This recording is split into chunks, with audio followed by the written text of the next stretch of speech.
ओम शांति। आज दिनांक 23 नवंबर 2022। प्रातः मुरली बाप दादा मधुबन। बाबा बोले, मीठे बच्चे, बाप समान खुदाई खिदमतगार बन, आसुरी सोसाइटी को देवीय सोसाइटी बनाने की सेवा करो, सर्विस का शौक रखो।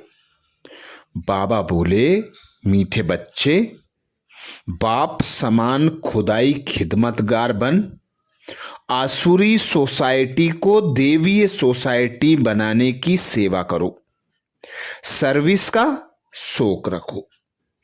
अर्थात जो बच्चे संगम युग पर स्वयं को जान जाते, खुदा पिता परमात्मा भगवान निराकार उसे पहचान जाते, तो वे बच्चे यह जान जाते कि स्वयं भगवान इस धरा पर अवतरित हुए और सारी दुनिया को आसुरी सोसाइटी से देवीय सोसाइटी बनाने के लिए। तो बाबा कहते, घर घर जाकर मैं सेवा करूंगा नहीं, मैं सेवा करने के लिए ब्रह्मा मुख का आधार लेता और ब्रह्मा मुख द्वारा ब्राह्मण एडाप्ट करता। तो जो ब्राह्मण बच्चे इस संगम युग पर निश्चय बुद्धि होकर खुद को पहचानते, भगवान को पहचानते, वे बच्चे सतयुग में देवीय पद को प्राप्त करते और उच्च पद पाने के लिए, राजाओं का राजा बनने के लिए सेवा का शौक रखते। अर्थात बाबा के यज्ञ में मददगार बनते। उन्हीं का गायन शिव के साथ शालिग्राम के रूप में होता है। बाबा कहते, तुम बच्चों की पूजा मुझसे भी ज्यादा होती है, मेरे साथ शालिग्राम के रूप में होती है और फिर आधा कल्प जड़ मूर्तियां बनाकर भक्त लोग तुम्हारी आराधना करते, पूजा करते। प्रश्न किया बाबा ने, कई बच्चे पुरानी दुनिया को भुलाते भी नहीं भूल पाते, उसका कारण क्या है? कई बच्चे पुरानी दुनिया को भुलाते भी नहीं भूल पाते, उसका कारण क्या है? उत्तर में बाबा समझाते, उनका कर्म बंधन बहुत कड़ा है। अगर नई दुनिया में बुद्धि योग नहीं लगता, बुद्धि बार बार पुरानी दुनिया तरफ भागती रहती है, तो कहा जाता है इनकी तकदीर में नहीं है, अर्थात कर्म ही इनके खोटे हैं। तो बाबा हम बच्चों को नई दुनिया में ले जाने के लिए आता, नई दुनिया का साक्षात्कार कराता। बाबा नई दुनिया में रहने वाले देवी देवताओं के समान हम बच्चों को बनाने का पुरुषार्थ कराते। तो बाबा कहते, जिन बच्चों का कर्म बंधन कड़ा है, बुद्धि योग बार बार पुरानी दुनिया में जाती, बाबा कहते उनकी तकदीर में नहीं है, उनके कर्म ही खोटे हैं। अगला प्रश्न किया बाबा ने, कौन सा स्वाद आ जाए तो तुम सर्विस के बिगर रह नहीं सकते? कौन सा स्वाद आ जाए तो तुम बच्चे सर्विस के बिगर रह नहीं सकते? उत्तर में बाबा कहते, रहम दिल बनने का स्वाद। जिसे ज्ञान का स्वाद आया वही रहम दिल बनना जानते हैं। रहम दिल बच्चे सर्विस के बिगर रह नहीं सकते। बाबा आते हैं, हम बच्चों को पहला पाठ पढ़ाते, तुम आत्मा निराकार हो, मैं तुम्हारा पिता परमात्मा निराकार हूं। मैं ब्रह्मा तन का आधार लेकर तुम बच्चों को एडॉप्ट करता हूं इस दुनिया का परिवर्तन करने के लिए, अर्थात दुख को सुख में परिवर्तन करने के लिए, तमो प्रधान को सतो प्रधान में परिवर्तन करने के लिए, पत्थर बुद्धि को पारस बुद्धि बनाने के लिए। तो बाबा कहते जो बच्चे स्वयं पर निश्चय बुद्धि हो जाते कि मैं आत्मा हूं, पिता पर निश्चय कर लेते कि मेरा पिता परमात्मा है, वह इस धरा पर आया है इस दुख की दुनिया से मुक्त कराए सबको सुख की दुनिया में ले जाने के लिए, अर्थात मुक्ति जीवन मुक्ति का वर्षा देने के लिए। तो बाबा कहते जो बच्चे यह जान जाते कि हमारा पिता परमात्मा है और सर्व आत्माएं हम भाई भाई हैं, तो भाई के प्रति रहम आना चाहिए। यह भी सोच लें कि हम आधारमूर्त आत्मा हैं, पूर्वज आत्माएं हैं, तो भी सर्व आत्माओं के प्रति रहम होगा। तो बाबा कहते सबके प्रति शुभ भावना शुभ कामना होगी, सबको बाबा का परिचय जरूर देंगे और बाबा के वर्षे का अधिकारी जरूर बनाएंगे। गीत सुनाया बाबा ने, तू प्यार का सागर है, तेरी एक बूंद के प्यासे हम। ओम शांति। यह जो अक्षर सुने, तू प्यार का सागर है, तुम बच्चे जानते हो कि यह बाप सबसे प्यारा है। बाप को जब याद करते हो तो वर्षा याद आ जाता है। जिसको बाप याद आएगा निश्चय हो जाएगा तो जरूर खुशी होगी। यूं तो शिव के मंदिर में भी बाबा कहते जाते हैं, तो शिवलिंग को शिव बाबा ही कहते हैं, परंतु उन्हों को इतनी खुशी नहीं बाबा कहते। परंतु उन्हों को इतनी खुशी क्यों नहीं होती है, वह तो शिवलिंग पर दूध फल फूल आदि चढ़ाते हैं। तुमको तो दूध आदि चढ़ाने की दरकार ही नहीं। निराकार भगवान वह तो पिता हुआ ना, भक्तों का भगवान वह रचयिता भी है। उन्होंने इस मनुष्य सृष्टि को रचा है। यह भी गाया जाता है, उनकी भक्ति करते हुए भी जितना तुम बच्चों को खुशी का पारा चढ़ता है उतना और कोई को नहीं चढ़ता। भगवान का नाम सुनने से ही तुम्हारे रोमांच खड़े हो जाते हैं। बुद्धि में आता है कि बाप से हमको बाप के घर का भी वर्षा मिलता है और बाप की मिल्कियत का भी वर्षा मिलता है, अर्थात हम बाबा के साथ अपने घर परमधाम भी जाते हैं और बाबा जो स्वर्ग स्थापन करते हैं उसकी राजाई भी बाबा से प्राप्त करते हैं। तो बच्चा तो बाप के घर में ही जन्म लेता है, इसमें कोई अदली बदली नहीं हो सकती। जायदाद का कारखाना जमीनें आदि बाहर में इधर उधर रहती हैं। भल घर भी जायदाद है, परंतु प्रॉपर्टी की फिरती घिरती अदली बदली होती है। घर को अचल संपत्ति कहा जाता है, प्रॉपर्टी को चल संपत्ति कहा जाता है। तुम बच्चे जानते हो कि हम बाप के घर के मालिक बनते हैं, जो कभी बदल सदल नहीं हो सकता। स्वीट होम की बदली सदल नहीं होती। बाबा कहते स्वीट होम की बदल सदल नहीं होगी।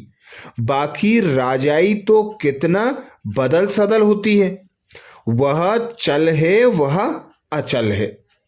मुक्ति धाम अचल है, यहाँ तो अदली बदली होती है। सूर्यवंशी से चंद्रवंशी वैश्यवंशी में आ जाते हैं। मुक्ति और जीवन मुक्ति। तुम बच्चे बाप की प्रॉपर्टी के मालिक बनते हो। जानते हो बाप की जो अचल संपत्ति है उनके तो सब मालिक बनते हैं। बाकी जो चल संपत्ति है वह बच्चों को नंबरवार मिलती है। तुमको सबसे जास्ती अच्छी प्रॉपर्टी मिलती है। स्वर्ग में तुम राज्य करते हो, 4 युग जो हैं उसमें तो भारतवासी ब्राह्मण कुल में ही मुख्य हैं, जो देवी देवता धर्म वाले हैं। सब तो सारा चक्र लगाते नहीं तो इस धर्म वाला कोई और धर्म में कन्वर्ट हो गया तो निकल आएगा।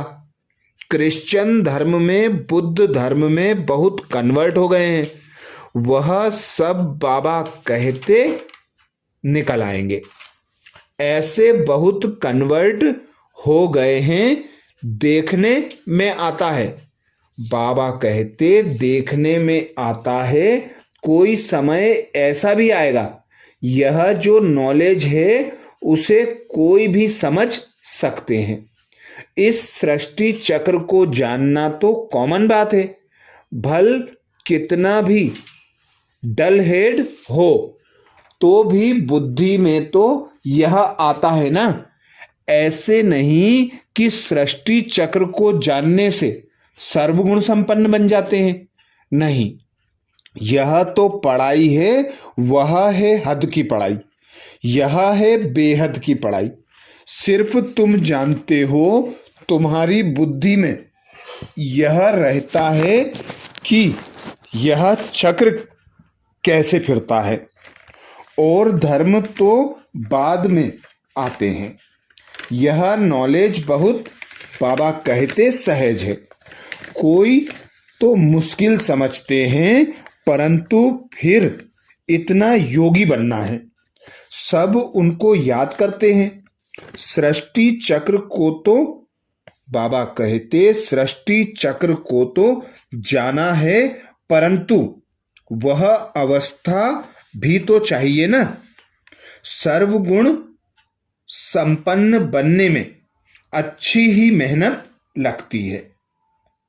कोई ना कोई विघ्न निकल पड़ते हैं। खुद भी कहते हैं कि मेरे में मीठा बोलने का गुण नहीं है, पुरुषार्थ करना पड़ता है। एम ऑब्जेक्ट तो सीधी है। बाबा ने कल रात को भी समझाया कि यह तुम लिख सकते हो कि हम 5000 वर्ष पहले मुआफिक फिर से यह राजयोग सीख रहे हैं।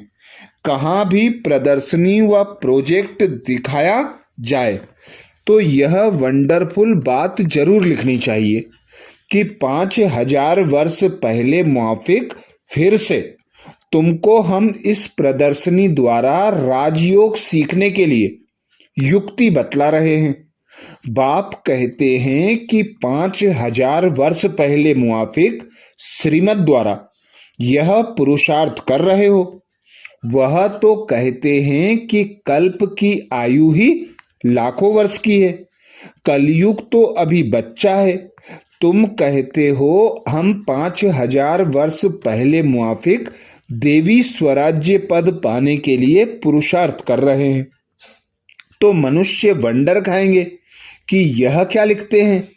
अगर कहें कि सतयुग को लाखों वर्ष हुए हैं, तो पूछो देवताओं की इतनी जनसंख्या अर्थात आदमशुमारी कहाँ है। हिंदुओं की आदमशुमारी कम निकलती है। हिंदू और धर्म में कन्वर्ट हो गए हैं। हिंदू ही कितने मुसलमान होंगे, उनको शेख कहते हैं। ऐसे भी बहुत हैं। कोई तो अपने को आदि सनातन देवी देवता धर्म का मानते भी नहीं है। आदि सनातन हिंदू धर्म कह देते हैं, परंतु हिंदू धर्म तो आदि सनातन था नहीं। तुम अखबार में भी डाल सकते हो, मैगजीन की तो बात नहीं। अखबारें तो लाखों की अंदाज में छपती हैं। हाँ, वह पैसे तो बहुत लेते हैं। समझाने से वह डाल सकते हैं, चक्र भी डाल सकते हैं। बाबा ने जो प्रश्न लिखा था कि गीता का भगवान कृष्ण व शिव, यह भी अखबार में डाल सकते हैं। कभी खर्चे पर डालते हैं, कभी लोन पर भी देते हैं। बड़ी अच्छी अखबार में डालूं, परंतु हमेशा पढ़ें तब मनुष्य की आंख खुले। एक बार डाला, कोई ने पढ़ा, कोई ने नहीं पढ़ा, रोज डालने से मनुष्यों की आंख खुलेगी, फिर आकर ज्ञान समझेंगे। पुरुषार्थ करने में भी कितनी मेहनत लगती है। बहुत माया के तूफान आते हैं, मेहनत तो है ना। अखबार में डालना, प्रदर्शनी करना। प्रदर्शनी तो एक गांव में होती, बाबा कहते प्रदर्शनी तो एक गांव में होगी, अखबार तो चारों ही ओर जाती है। सारा ही दिन ख्यालात चलते रहें, बाबा कहते सारा ही दिन ख्यालात चलते रहते हैं। वर्णन करना पड़ता है कि क्या किया जाए, कैसे सर्विस को आगे बढ़ाया जाए। तुम हो सच्चे सच्चे खुदाई खिदमतगार बच्चे। सोसाइटी की सर्विस करना यह खिदमत है ना। तुम बच्चे जानते हो कि वह सब आसुरी सोसाइटी है, अब उनको देवीय सोसाइटी बनाना है। सारी दुनिया की सोसाइटी को स्वर्ग में पहुंचाना है। सारी दुनिया का बेड़ा गर्क है। दुनिया पहले स्वर्ग थी, अब नरक बन गई है। यह चक्र कैसे फिरता है, ड्रामा है ना। जब स्वर्ग है तब नरक नहीं, कहाँ गया, नीचे। ड्रामा को फिर फिरना है। यह चैतन्य ड्रामा है। सेकेंड बाय सेकेंड जो एक्ट करते हैं, यह तुम्हारी बुद्धि में है, और तो कुछ भी नहीं समझ सकते। ड्रामा को समझ जाएं तो फिर यह बातें ठहर ना सके कि यह कल्प लाखों वर्ष का है। स्वास्तिका भी बिल्कुल ठीक निकाला हुआ है। स्वास्तिका की पूजा भी करते हैं, परंतु उनको यह पता नहीं कि यह क्या चीज है, अर्थ कुछ भी नहीं। तो यह चक्र समझाना पड़ता है। तुम्हारी बुद्धि में यह चक्र फिरता रहता है। तुम कहते हो कि हम मनुष्य से देवता, नर से नारायण बन रहे हैं, यह राजयोग है। त्रिमूर्ति का चित्र तो सारा दिन बुद्धि में रहता है। ब्रह्मा द्वारा विष्णुपुरी की राजाई मिलती है, शंकर द्वारा यह आसुरी सृष्टि खलास होती है। बस बुद्धि में यही ख्यालात चलते रहें, बहुत खुशी में रहना है। बाबा लॉकेट भी बनवा रहे हैं, जिससे तुम बहुत सहज रीति समझा सकते हो। बेक्स में भी यह चित्र लगवा सकते हो, त्रिमूर्ति और चक्र। भल लक्ष्मी नारायण के चित्र में और सब है, श्री कृष्ण का भी है, सिर्फ चक्र में नहीं है। एक चित्र में सब चीजें कहां तक डाल सकते हैं, इसलिए वह फिर समझाया जाता है। बाबा की बुद्धि में सारा दिन चलती रहती हैं कि लक्ष्मी नारायण का मंदिर बहुत अच्छा बनाते हैं, श्री कृष्ण के मंदिर भी बहुत अच्छे अच्छे बने हुए हैं, परंतु यह किसको पता नहीं कि यह लक्ष्मी नारायण व राधे कृष्ण कौन है। तुमको अब कितनी नॉलेज मिली है, कितनी खुशी होनी चाहिए। कहाँ भी जाकर तुम सर्विस कर सकते हो, श्रीनाथ द्वारे पर भी जाकर समझा सकते हो। ट्रस्टी लोगों को समझाओ। कास्केट पर कोई भी बड़े आदमी को समझाने से बहुत खुशी होगी। समझेंगे कि यह तो जैसे भगवान स्वयं रूप धारण कर समझा रहे हैं। कोई कोई बच्चों में सर्विस का बहुत शौक है, परंतु बड़ों बड़ों के पास जाते नहीं हैं। कहाँ भी जाकर तुम मुलाकात कर सकते हो, खर्चे की बात नहीं। पहले तो वह समझेंगे कि यह कुछ शायद लेने के लिए आए हैं। सर्विस के लिए अनेक प्रकार की युक्तियां रचनी है, नहीं तो टाइम वेस्ट जाता है। हर एक को अपनी दिल से पूछना चाहिए। बहुत रहमदिल बन बहुतों का कल्याण करना है। ज्ञान का स्वाद नहीं तो रहमदिली का स्वाद नहीं आता। नहीं तो तुम बच्चे बहुत सर्विस कर सकते हो। बाबा तो सर्विस की युक्तियां बहुत बतलाते हैं। सुना बस भागे। अगर फुर्सत हुई, बाबा कहते सर्विस का बहुत शौक होना चाहिए, तब तो ऊंच पद पा सकेंगे।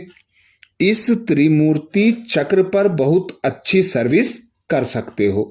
फॉरेनर्स भी कोई आए तो उनको समझाओ कितनी अच्छी नॉलेज है।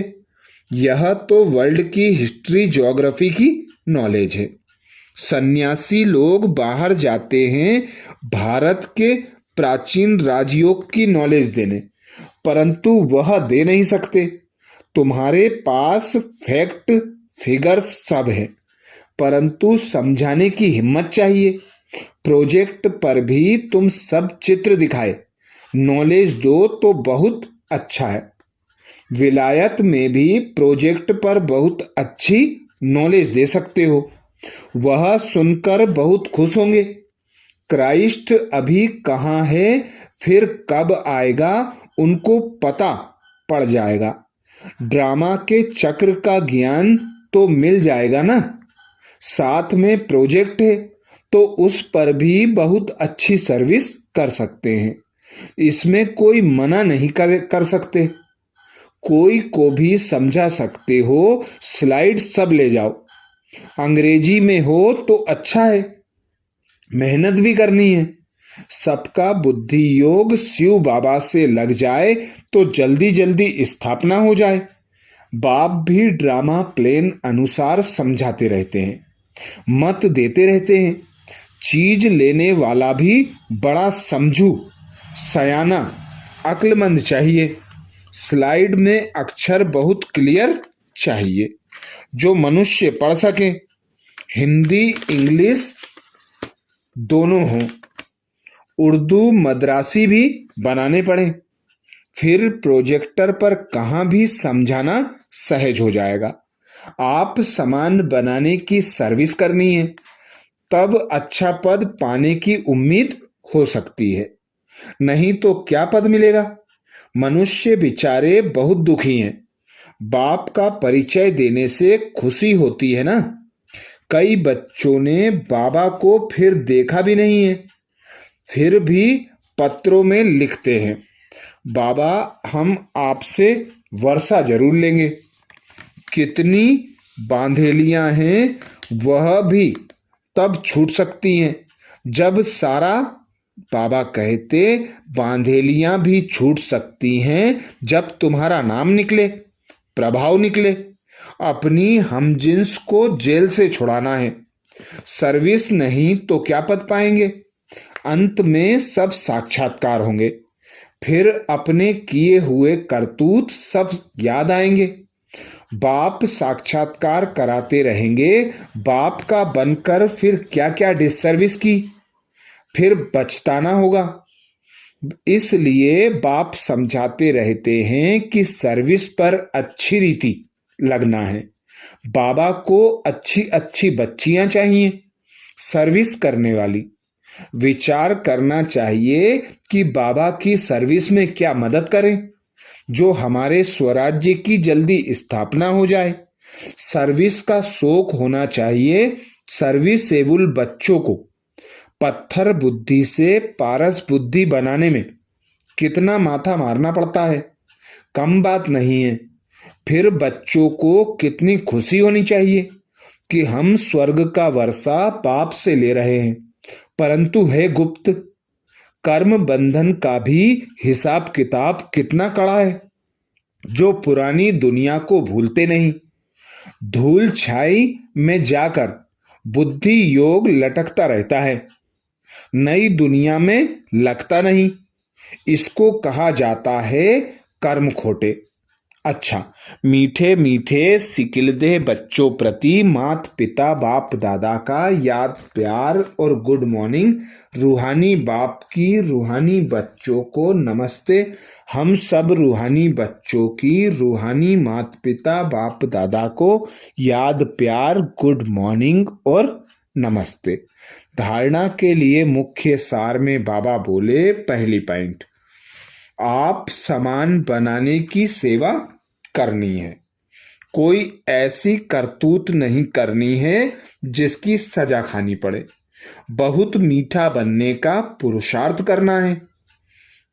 आप सामान बनाने की सेवा करनी है, कोई ऐसी करतूत नहीं करनी है जिसकी सजा खानी पड़े। बहुत बहुत मीठा बनने का पुरुषार्थ करना है। दूसरी पॉइंट बाबा कहते, बाप हमें चल और अचल, मुक्ति और जीवन मुक्ति प्रॉपर्टी का मालिक बनाते हैं। इसी खुशी और नशे में रहना है। बाप हमें चल और अचल अर्थात मुक्ति और जीवन मुक्ति प्रॉपर्टी का मालिक बनाते हैं। इसी खुशी और नशे में रहना है। वरदान दिया बाबा ने। वरदान में बाबा बोले, वाणी के साथ वृत्ति द्वारा रूहानी वाइब्रेशन फैलाने की सेवा करने वाले डबल सेवाधारी भाव। वाणी के साथ वृत्ति द्वारा रूहानी वाइब्रेशन फैलाने की सेवा करने वाले डबल सेवाधारी भाव।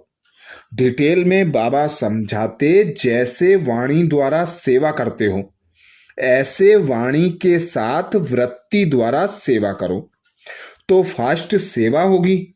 क्योंकि बोल तो समय पर भूल जाते हैं, लेकिन वाइब्रेशन के रूप में मन और बुद्धि पर छाप लग जाती है। तो यह सेवा करने के लिए वृत्ति में किसी के लिए भी व्यर्थ वाइब्रेशन ना हो।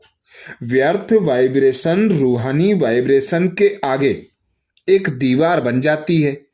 इसलिए मन बुद्धि को व्यर्थ वाइब्रेशन से मुक्त रखो, तब डबल सेवा कर सकेंगे। स्लोगन में बाबा बोले, फरियाद करने के बजाय याद में रहो तो सर्व अधिकार मिल जाएंगे। फरियाद करने के बजाय याद में रहो तो सर्व अधिकार मिल जाएंगे। अच्छा, ये थे बाबा के महावाक्य। ओम शांति।